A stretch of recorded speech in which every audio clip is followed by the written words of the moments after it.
Well, hello everybody, and welcome to the webinar called Destination Promotion, an Engine of Economic Development. My name is Joy Lynn from DMAI, and we will begin the presentation shortly. Just wanted to share with you just some housekeeping items before we get started. If you have any questions, we'll be accepting them throughout the webinar. If you open your GoToWebinar dashboard, you can submit your questions through the question panel, and my colleague Jim will be reviewing them and serving them up to our presenters at the end of the webinar. Just wanted to let everybody know that we are recording, and we'll be sharing a link to that video as well as presentation slides about 1 week from the live broadcast. For those who are interested in the full report, posting that onto the DMAI website starting next week, along with a fact sheet and an infographic, and you can find that at destinationmarketing.org. Let's meet our presenters. We have Michael Garish, President and CEO of DMAI, who will be introducing the.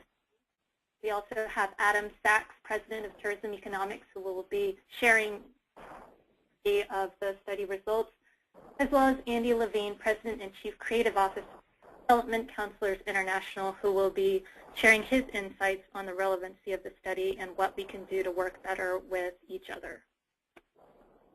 So I'm going to turn it over to Michael to kick it off.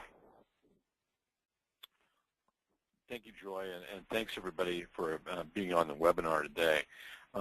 For those of you who are joining us today or who may not be familiar with our organization, DMAI is the International Trade Association representing official destination marketing organizations, and we're celebrating our 100th anniversary this year.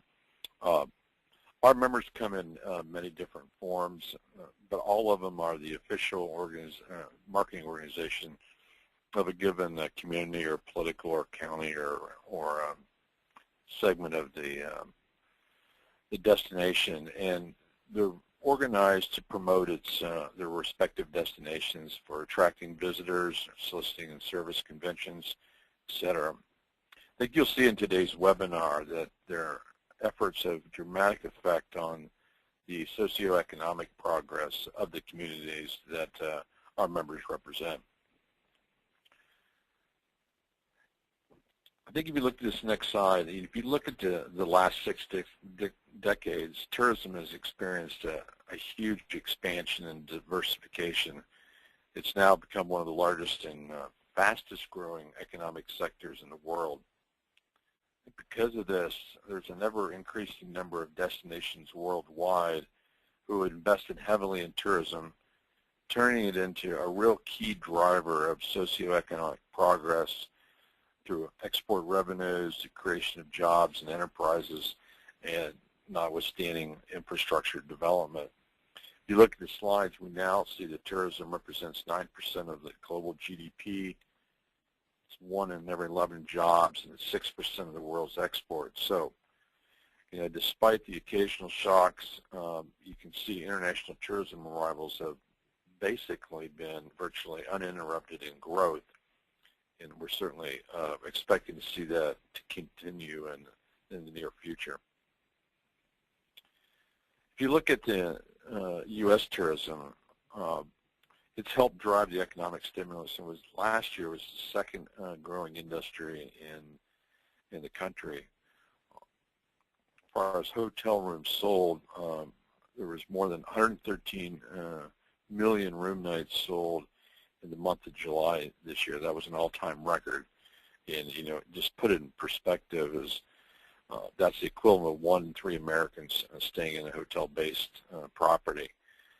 So if you look at the Smith Travel research projections for the year, we're looking at another record of 1.1 billion rooms sold by the end of this year. We asked the question, why is this important? Well, 79% of our DMO members receive 75% of the revenues through a hotel occupancy tax. So, when the number of rooms go up and RevPAR goes up, obviously funding goes up as well, and we estimate that there'll be a record number of hotel tax receipts received in 2014. It's going to take a minute on the next slide to talk about our Destination Next project. As we continue to evolve as an industry, the role and the function of the DMO is certainly being disrupted with the massive change in how travelers, traveler influencers, and meeting planners reach, choose, and experience destinations. As a result of this, early this year we commissioned a study called Destination Next, and to develop a strategic roadmap for the next generation of global destination marketing. During the first phase of the project, we had over 300 destination marketing organizations from 36 countries, along with some allied business partners who shared their input on the future of our industry. There was a resounding consensus that the future is really, really bright with opportunity. And we saw those opportunities broken down really into three areas: interacting with and leveraging the new marketplace, the customer, how they get their information. Number two, growing and sustaining the destination brand was a key opportunity.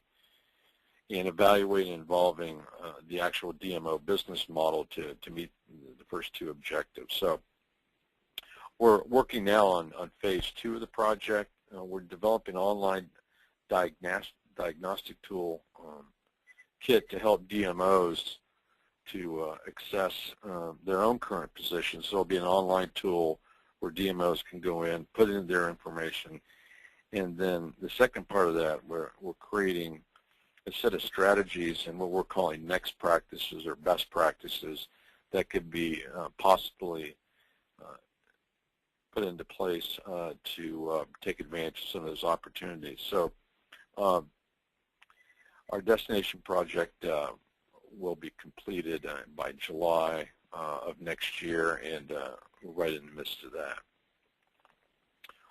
This last slide, I wanted to talk about the topic of where we're at today, and that's to talk about the engine of economic development. And our research, which we're going to share with you, also verified a trend many of you probably have already experienced, that is the roles that DMOs are playing in a broader economic development sense. It was in light of that trend we saw through a grant from the Travel Foundation, Destination Travel Foundation, we decided to launch a definitive research program that could assess the broad economic effects of the destination promotion, number one. And we really hope that this research will help DMOs, local governments, the media, and investors understand the catalytic effect that destination promotion plays as a role in economic development for communities around the world. With that, I'm going to turn it over to Adam to talk about the findings. So Adam, it's all yours. Thanks, Michael. The project that we've been working on for the last now 8 months has been designed to look at something beyond what is traditionally understood about the economic value that destination promotion brings to a city or a state. And the question or the hypothesis behind it is, does a successful destination fueled by destination promotion actually outperform its competitors? Does it have a broader set of, as Michael said, catalytic benefits that go beyond the traditional effects of attracting leisure and group visitors?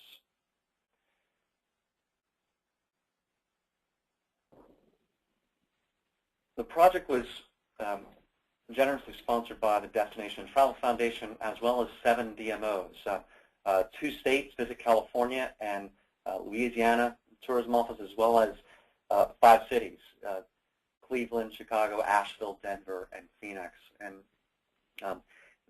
being a sponsor of this project was it was not only a financial commitment, but a real commitment to engage heavily with with our team of researchers on how is this working in your destination, and also to connect us with their economic development organization counterpart so that we can engage with them and ask from their point of view, what is the interaction between destination promotion and economic development. So through a combination of these interviews, extensive literature review, and case studies that came out of that, and then finally a statistical analysis, we sought to explore this hypothesis of whether indeed destination promotion has these broader impacts than just bringing in visitors. So here are the key findings. First of all, states and cities, investing in destination promotion is a big deal. $2 billion invested last year. And when you look at the size and the growth of the visitor economy, and we'll look at this together in just a few minutes, it's clearly warranted and necessary for a variety of reasons. However, the hypothesis that we posed in the beginning was confirmed, that the dividends of destination promotion do indeed extend far beyond the visitor economy. And we'll share with you some of the ways that that happens.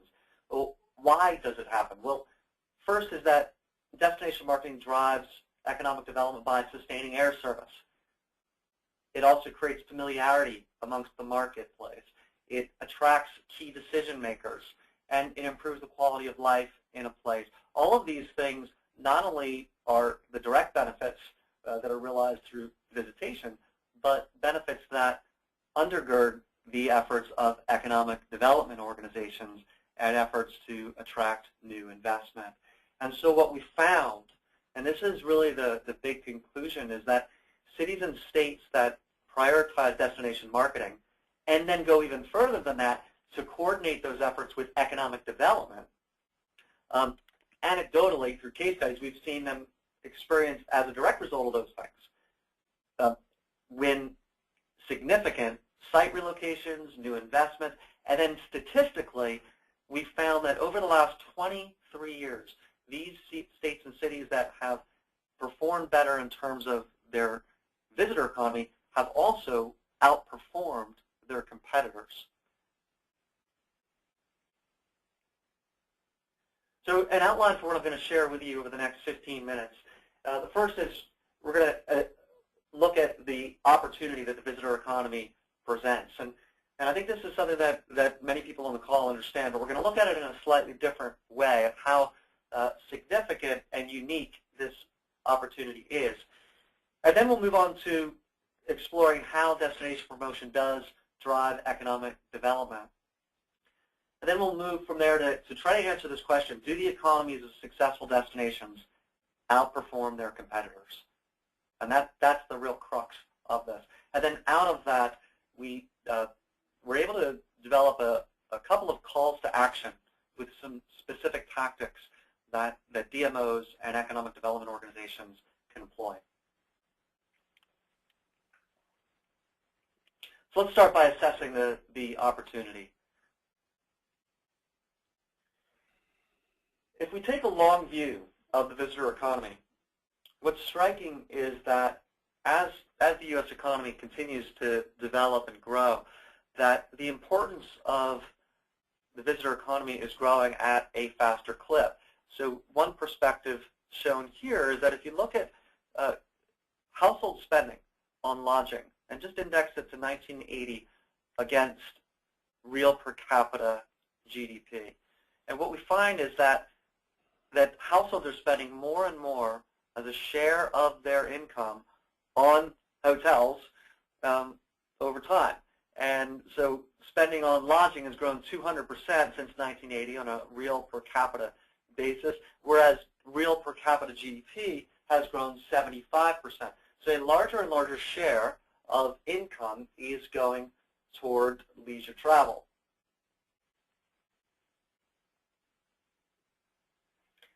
And if you look at this most recent business cycle, you can see that clearly both the visitor economy that we're defining here as leisure and hospitality employment fell along with total non-farm employment in the U.S., but the visitor economy has rebounded more quickly and has actually been leading the recovery, has grown nearly 8% above its trough point in June 2009 compared to about a 6% gain in the broader economy.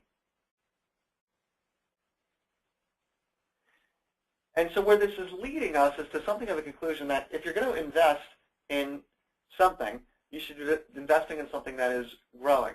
And, well, economic development organizations are certainly mindful of that and are targeting a variety of industries. And what we wanted to do is look at some of the key industries that economic development organizations do target for new investments in site locations. And we took a page out of the Harvard professor Michael Porter's analytical framework of cluster analysis. And out of that, his group has developed something called traded clusters. And traded clusters are industries that can be produced locally for consumption elsewhere. And hospitality and tourism, if we can go back one slide, hospitality and tourism is one of those traded clusters because when visitors come to a place, they're, in a sense, it's an export because it's a locally produced goods and service consumed by a customer that is not from the area. So it's treated as a traded cluster. Well, when we compare hospitality and tourism to other traded clusters, it's really striking because over the last 14 years, how far back this data goes to 1998, hospitality and tourism employment has grown nearly 270,000 jobs. And you look at the other traded clusters, and there are 51 of them in this framework that the U.S. Cluster Mapping Project defines. And there's no other sector in a similar size as hospitality and tourism that's created as many jobs. In fact, many of the sectors that economic development organizations target have actually contracted over this period of time in the U.S. in terms of incremental employment generated over the past 14 years. So automotive has lost some 500,000 jobs. Insurance, production of technology and heavy machinery also lost about 300,000 jobs. So on these merits alone, it implies that investments in hospitality and tourism are a good bet relative to some of these other industries that have struggled in terms of net job creation, because it is a bit of a zero-sum game. If you're competing with other states and cities for new investments, if that industry is not growing, it's going to be a tougher sell. And if you look at it in aggregate, what you can see is that hospitality and tourism traded clusters have grown nearly 10% over this 14-year period. If you look at all other traded clusters, they've actually declined about 1% over the same period of time. So given that exports are an economic development priority, hospitality and tourism does stand apart. And destination promotion is not always fully understood in the sense of why is it a necessary function of economic development. And it relates to, as we've defined it, 3 challenges that DMOs uniquely solve. The first is that the visitor economy is a fragmented industry with many small and medium enterprises. It's also diverse across many industries. It's not just the hotel industry. It's shops and it's restaurants and it's transportation companies and tour groups and recreation and attractions and cultural and entertainment businesses. And what the DMO solution is that it provides a strategic vision to support this broad set of businesses across different industries. Secondarily, the primary motivator of a trip is it's usually the experience of the whole destination. It's not any one of those businesses. So destination promotion provides a solution to that by articulating a brand message that's consistent with the consumer motivation. That is of visiting a place. Of course, the hotel and the restaurants and the shops are all part of that decision, but the brand and the overall destination message aligns with the perceptions and the motivators of the traveler. And then lastly, effective marketing for travel, it requires scale because you need to get share of voice across multiple markets to reach potential visitors. And of course, destination promotion solves that by pooling resources to provide that economies of scale, as well as the marketing infrastructure that's needed to generate the impact and get share of voice. So how does destination promotion go even further and drive economic development beyond the visitor economy? Well, we found through the interviews and research that there are 4 main channels through which DMOs generate these catalytic impacts that create a foundation for economic development in the broader economy. And we'll go through these one by one, but in turn they are building transportation networks, raising the quality of life, raising the destination profile, and attracting strategic events. Start with transportation. There's been extensive research over decades that supports the thesis that strong connectivity, particularly in terms of air service, drives economic growth. A 2003 study, it analyzed 91 cities in the U.S., found that a 10% increase in passenger employment has led to a 1% increase in employment in service-related industries. And at the metro level, studies have shown that air passenger volumes are a strong predictor of future population growth and employment growth. The Air Transport Action Group puts it this way, that the largest economic benefit of increased connectivity comes not directly in the aviation sector, but through its impact on long-term performance of the wider economy.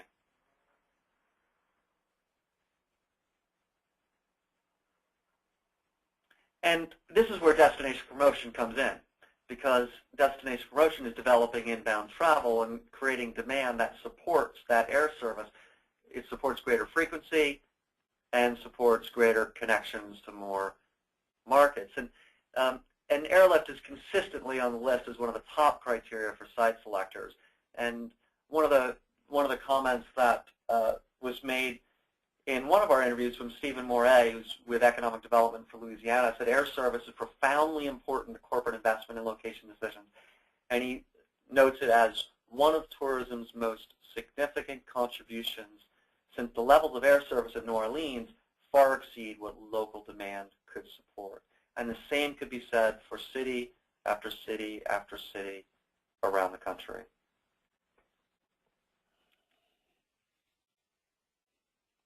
So next, the catalytic channel of raising the destination profile. Destination promotion, it strongly supports economic development through brand development, through raising awareness and building familiarity. All of these 3 ways that the profile of a place is raised. Some great quotes from our interviews, and what I think is compelling about these is these are quotes not from the DMO community, but from the economic development community.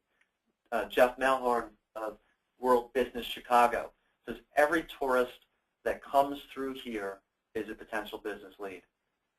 And then Hank Marshall from Phoenix Economic Development, if we do it right, the ideal brand will transcend the visitor market and support all economic development. And then Tracy Nichols of Cleveland's Economic Development Office says, we share the same objective with Positively Cleveland. Cleveland is a great place to live, and we need to get investors to see it.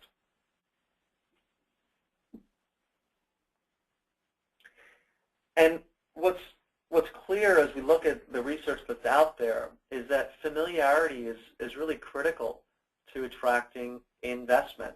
That if the market's not familiar with you, that you're not going to make that first list of potential sites. And Development Counsellors International, and we'll hear from Andy in a few minutes, their most recent survey found that 13% of executives with site selection responsibilities said their perceptions of an area's business climate was influenced by leisure travel. And then 37% reported they were influenced by business travel. So clearly getting them there for a visit, apart from economic development, can have a real impact on the opportunity when it comes time for investments. And then Tracy Nichols, again, from Cleveland, says, as Positively Cleveland, now it just changed their name to Destination Cleveland, pushes its campaigns, people get the message that Cleveland is cool. And as people visit, they experience the reality.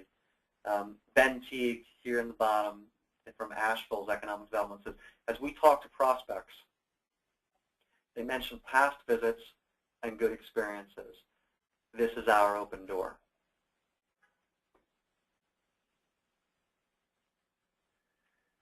Jeff Malhorn again from World Business Chicago. You can never expose people enough. Once they come, we've got them. He says that tourists are familiar with New York, San Francisco, and LA, but not as familiar with Chicago. Every tourist that comes through here is a potential business lead. You're getting the idea, that this theme that Economic Development Office seem to recognize and are able to easily articulate. Kyle Edmonston from Louisiana Office of Tourism, he actually sees the complementarity in terms of getting visitors to various parts of the state. He says that Louisiana is a diverse place, and our destination marketing generates exposure to the parts of the state that have been most ripe for economic development, and where LED, where their most significant wins have been located. And World Business Chicago credits the work of Choose Chicago, the DMO, in helping lift the city's TripAdvisor users rank to number 2 from number 3.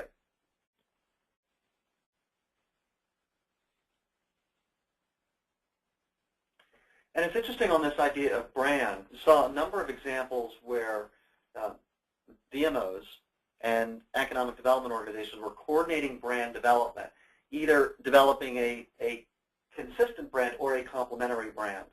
And brand was really important when New Belgium Brewery was looking for a site for their first expansion outside of Colorado, and Asheville won that $175 million investment. And the win was attributed partly, according to New Belgium's leadership, that they wanted to associate with the Asheville brand because of its recognitions for year-round activities, its familiarity among visitors. They thought that would really burnish their own brand. Brooke Taylor, who's the deputy director for GoBiz in California, says that we are learning a lot from Visit California about how they brand California and how to take their model and apply it to economic development, to showing the complementarity between what DMOs do and what economic development organizations are doing. So the next channel is targeted conventions and trade shows. And the idea here is that when DMOs sell an event, there are 2 potential benefits that are realized. One is you get that exposure benefit. People become familiar with the place, they see it, they experience it, and it becomes top of mind. But the other is that when these attendees to events come to your city or state, DMOs and economic development organizations have an audience and an opportunity to speak to them about the place and about economic development opportunities. In fact, World Business Chicago has assigned a staff member who focuses on trade shows and conventions, identifies about 10 to 12 of them a year where they want to have a direct presence, where they want to reach out to key executives, create hospitality events, and make a concerted effort while they're there to make sure that they hear how great a place Chicago is. Steve Moore, Greater Phoenix CVB, articulates it this way: our EDO doesn't have to fly to DC or China. The low-hanging fruit is coming here for events. And then Jay Foran from Northeast Ohio Economic Development says the attendees of this particular event, the IAMC Forum, are the very business location decision makers we target every day.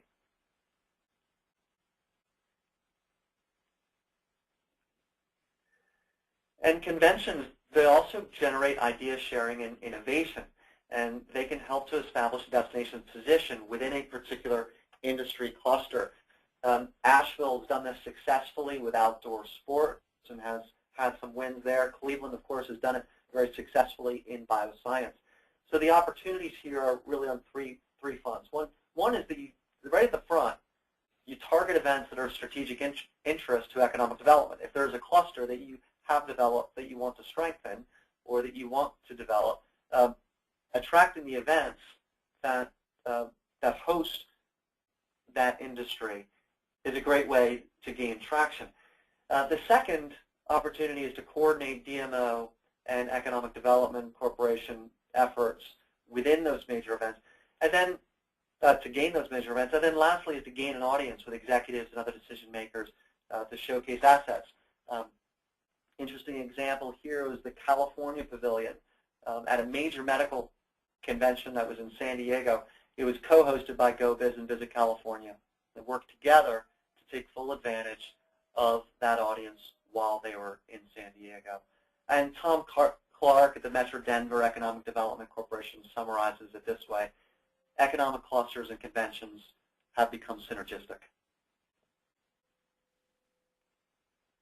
And then the last area of catalytic impact is this idea that destination promotion raises the quality of life in a city or a state. So the channel of impact is that the visitor economy, which DMOs are driving, it supports amenities and quality of life that attract investment in other sectors.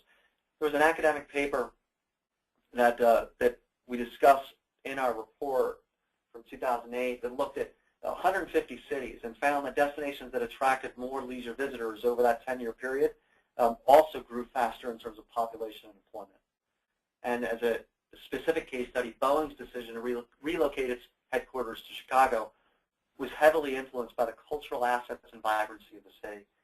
And Jeff Nelhorn, again, from World Business Chicago, summarizes it: traveler attractions are the same reason that CEOs choose a place. Absolutely true. And Stephanie Brown at Asheville CVB just, is very matter of fact in saying 9 million visitors came to Asheville last year. And if it weren't for them, we wouldn't have all the amenities that we have that make our city an attractive place for investors.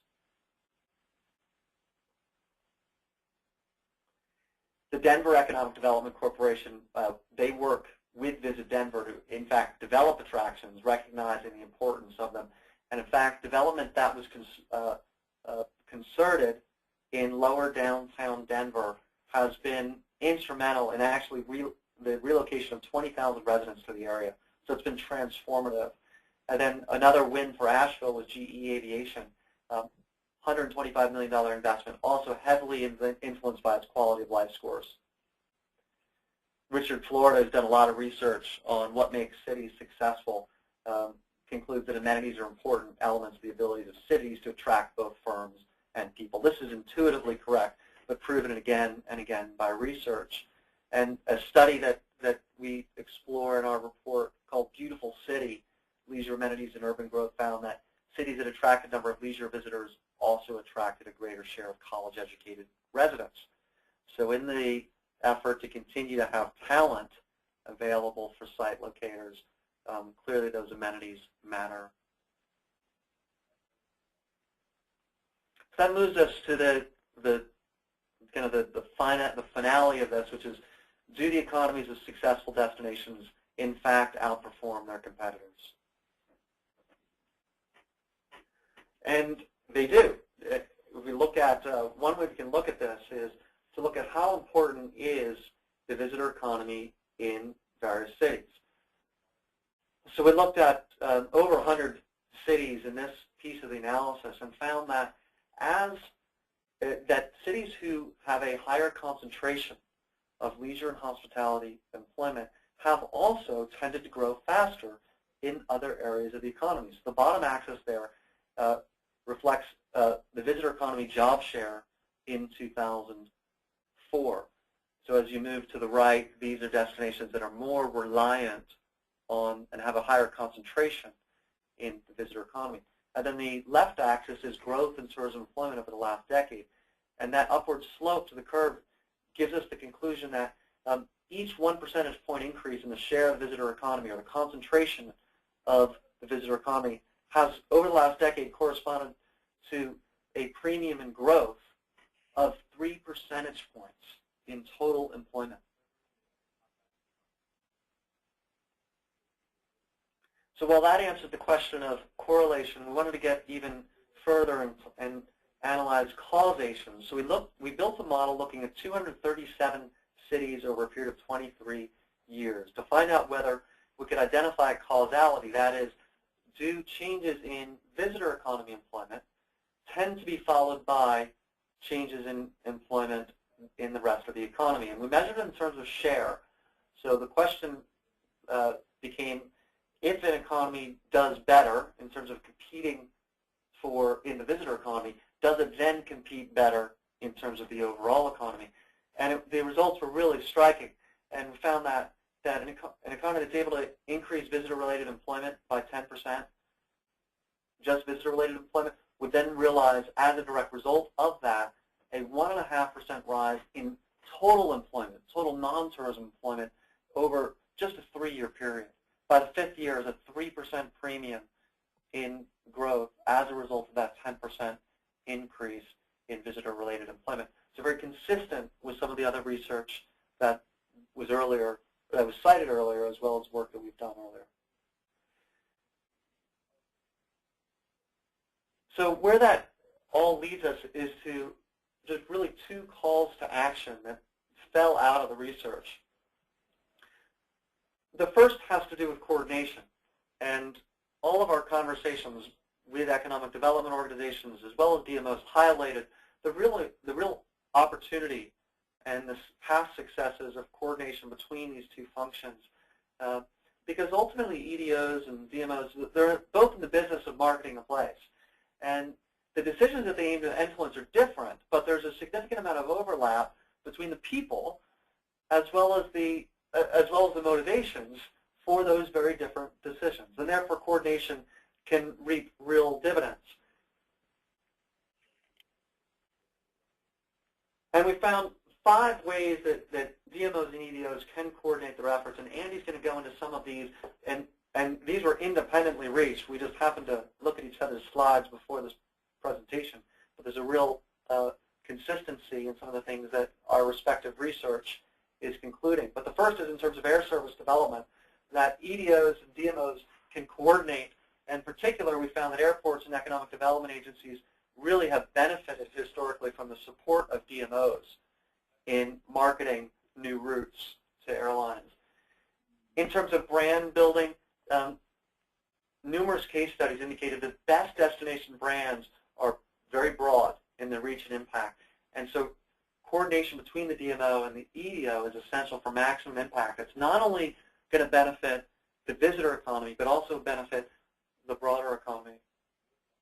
We found some of the most compelling examples among our various interviews where we found DMOs and EDOs were regularly communicating through either regular meetings or other platforms of communication, so that they would always have these bridges for sharing ideas and working together. And then collaboration on specific bids. We found that EDOs were able to really leverage DMO expertise when they're making pitches to prospective investors to highlight some of the quality of life benefits of a place. And then lastly, targeted conventions. Found that targeting the right conventions, working together to do that, and then take advantage of the direct marketing opportunities while an event is in your city or state is a real opportunity for coordination as well. And of course, the economic development folks were heartily behind this idea. In fact, Ben Teague in Asheville said, ideally, we would collaborate even more. And Hank Marshall in Phoenix said, our organizations are highly complementary.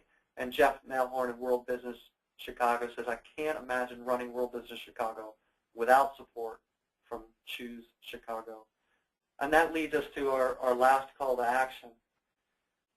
And that is simply to prioritize destination promotion, because in addition to attracting visitors, which produces ROI on its own merits, destination promotion is fueling economic development, and it's doing it through the catalytic channels that we've reviewed.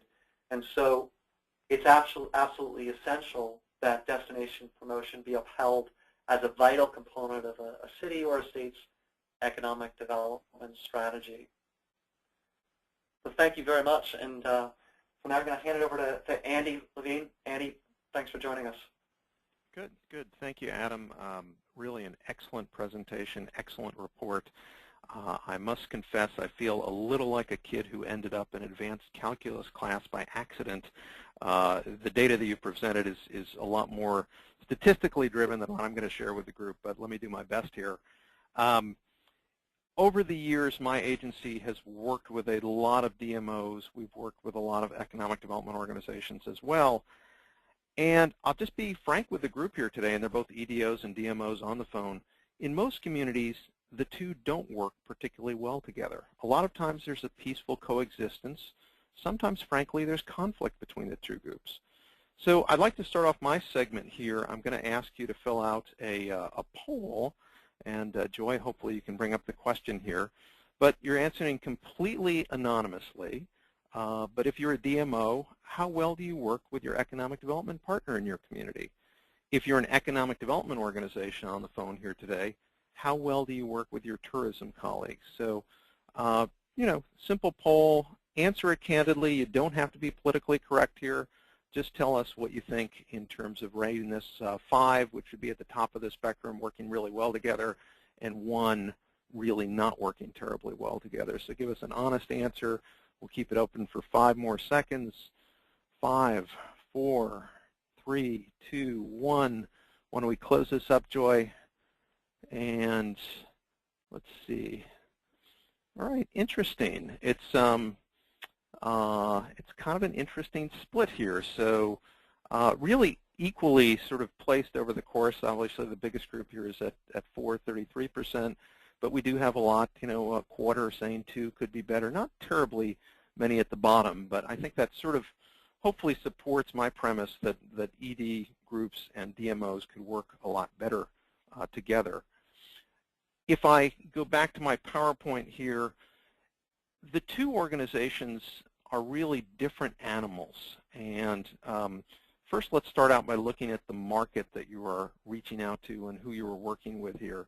So for DMOs, you are targeting 1.6 billion person trips. This is just within the U.S. only. But you are trying to get your fair share of those 1.6 billion trips that are going on during the course of a year.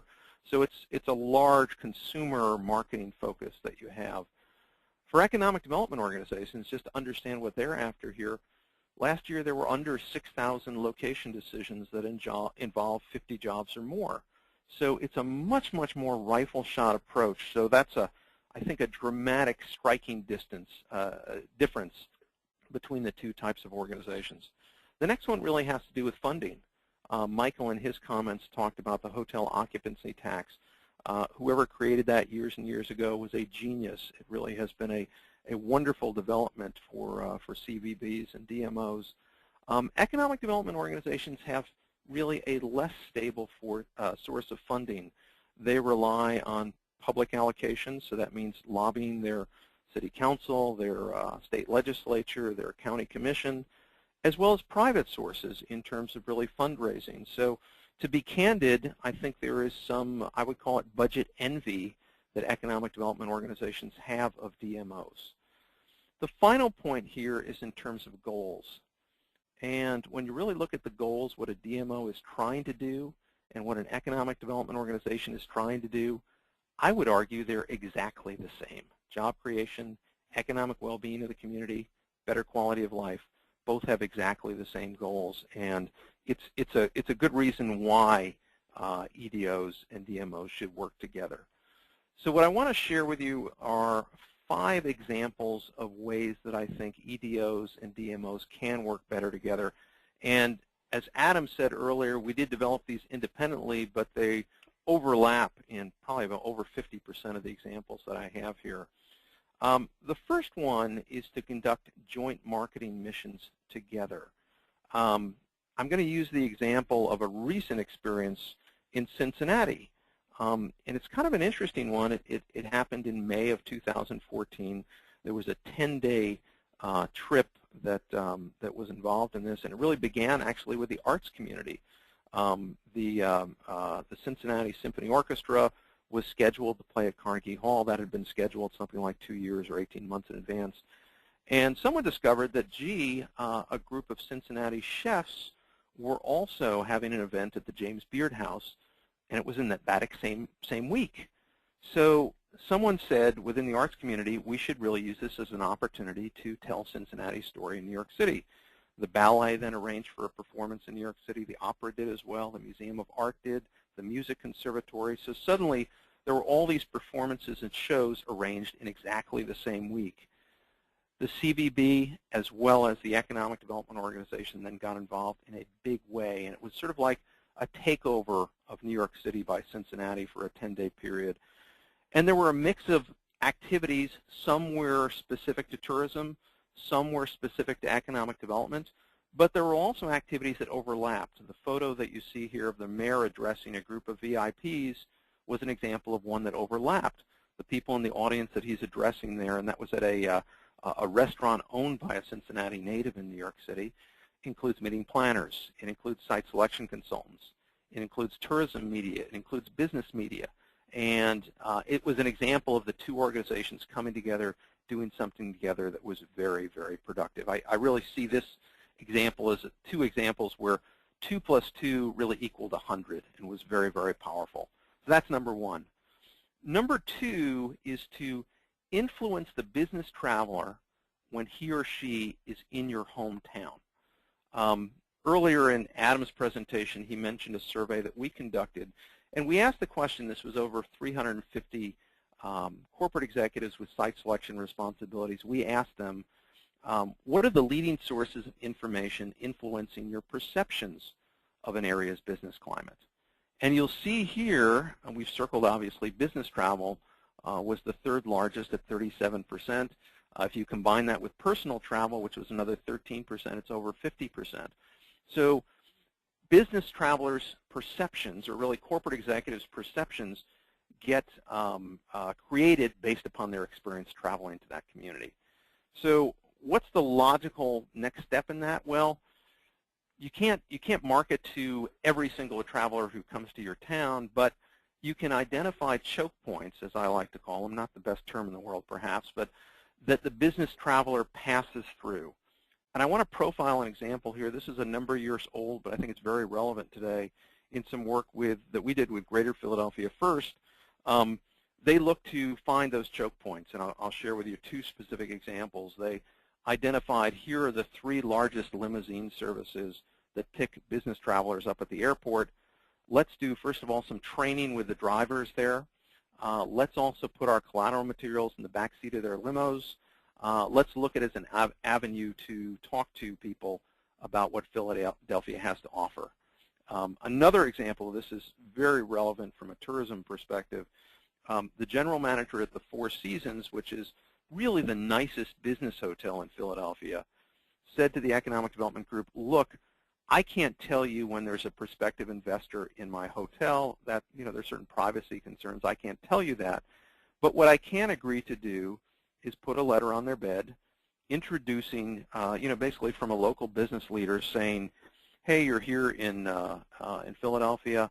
You're the head of a manufacturing company. I am as well here locally. If you have any questions about our business climate, call me. So those are two examples from Philadelphia. There are other ones I could mention from New Orleans that are really relevant. But I think the DMO really can help smooth the way, make the right introductions that can allow economic development organizations to reach the business traveler when they're in your hometown. Number 3, and Adam has already talked a little about this, collaborate on tourism-related investment. So if a hotel is considering your community, or if a new restaurant is considering starting up, or some sort of tourism attraction, this is a great opportunity for the ED group and the DMO to partner together. The prospective investor is going to have questions. He's going to want to know who is here already. Are they operating profitably? What is the workforce like in this town? What are the challenges operating within this community? These are all things that the DMO may not have the answer to all the questions, but they have access to the tourism business community who can answer those questions. So I think it's a very, very powerful way to collaborate. I do want to share one specific example. This comes out of Denver. It's also included in Adam's report. Denver really has done a sensational job attracting international air service. And so Denver International Airport, Visit Denver, as well as the Metro Denver Economic Development Corporation, they have all worked together to land new flights from Tokyo, from Panama City, from Mexico City. Recently, they just landed expanded service from London. And they've partnered together in different ways, sometimes involved in providing incentives, sometimes convincing the airline that the business community will support the flight, as well as sort of sharing leisure travelers and their interest in Denver. but it's a really successful example of partnership between an EDO and a DMO.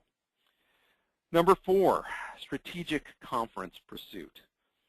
So every good economic development organization has identified a series of clusters, usually there are 5 to 7 different target industries that they want to try to attract. And for an EDO to sit down and say, okay, we have this target list, let's go over and meet with our colleagues at the DMO. Let's together identify conferences and conventions that serve those industries, that bring those business decision makers to our community. And it's just a pure example of win-win in terms of working together to try to bring a conference to town. One of my favorite examples of this is the state of Tennessee. This is also going back a number of years. And it actually wasn't cluster specific, but at the state level, they decided, you know, what are major business conferences that we could bring to Tennessee? And so they identified a group called Cornet Global, which is a group of corporate real estate executives. They attracted the Inc. 500 conference. They attracted the Black Enterprise Conference. And it took some investment. They had to help make it worthwhile for the organization. But it really was a good investment in terms of bringing corporate executives that have, you know, C-suite sort of responsibilities to come to their community. The logos that you see here, by the way, are some specific conferences that are sort of site selection driven in terms of it attracts corporate executives that have site selection responsibilities.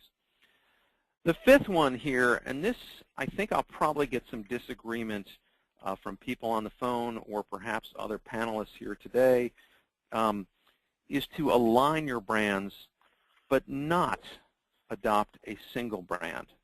And oftentimes when we talk about community branding or place branding, usually the corporate sector or the public sector quickly gets behind it and says, you know what, we've got to get everyone in a room together. We've got to develop a single brand. And that way we can all march together. We'll be under the same umbrella. This is going to be great. My experience and my strong belief is that doesn't work particularly well. And it doesn't work well because the target audiences are so dramatically different. The needs and interests of a leisure traveler are going to be completely different than a manufacturing executive that's trying to figure out, where do I set up my distribution facility? But that doesn't mean that you can't work together. I think you can collaborate closely. You can look for overlap and complementary messages. Some communities have gone to the step saying, listen, our tagline or our logos don't have to be exactly the same, but let's get them to look similar, look like they came from the same home. And I think that's a good way to approach it. So we'll see, perhaps we'll get some questions on that as well. Anyway, those are my 5 thoughts on you know, ideas to spark some conversation and discussions. I do think there's tremendous, tremendous opportunity for DMOs and EDOs to do a much, much better job working together. And I hope this presentation and the research which Oxford Economics has done will be perhaps the start of that. And I really congratulate Michael, your group, and DMAI for sponsoring this research and making this top of mind for people. Great, thank you. And thank you both really for lending your expertise for this webinar. I think you both bring up just the importance of bringing destination promotion to the forefront of economic development, and you know, really how we can each leverage each other to speak more effectively to our individual as well as shared audiences. So we have a few minutes left over for questions, and my colleague Jim McCall has been monitoring the question panel. Please feel free to still submit them as we go over our first comments. I'm going to turn it over to Jim just to serve up the first question to the panel. Sure. And I think this first question is probably best suited for Andy. They ask, generally collaborating with multiple agencies will surface different priorities and compromise. In your experience, are there any common pitfalls you'd recommend against as we embark on this level of collaboration? It's a great question, Jim. And I'll go back to the Cincinnati example.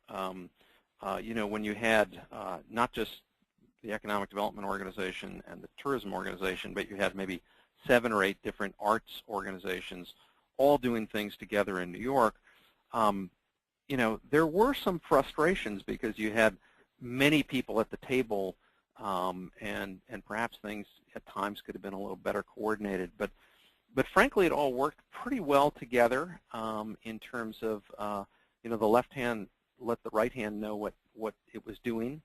I think there's an interesting question of in that example, would it have been better if one organization had completely been in charge? And I think there are trade-offs, because if one organization had been in charge, I don't know if the other 6 or 7 organizations would have invested so much in it, because they were each sort of doing their own thing in a collaborative manner. Everyone put a lot of energy into it. So I think their pluses and minuses would be sort of my perspective on that, Jim. Well, that actually leads really well into the next question, which is for smaller destinations, should a DMO and an economic development organization be in the same department? Should there be one overarching organization that controls both?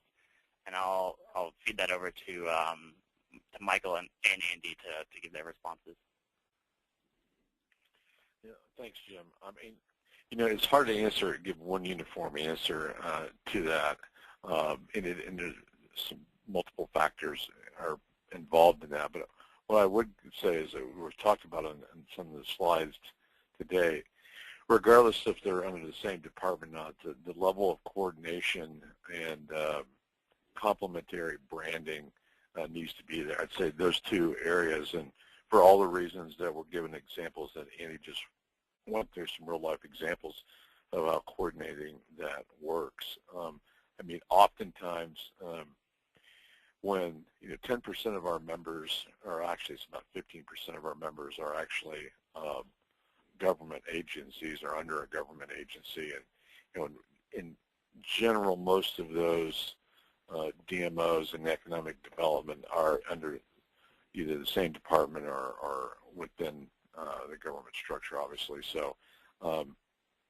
it's a smaller percentage on the governmental side for the DMOs, but I think the real takeaway there is making sure that there is a coordination and alignment on the brand side and on some of the strategies as far as the companies you're going after for meetings and/or economic development.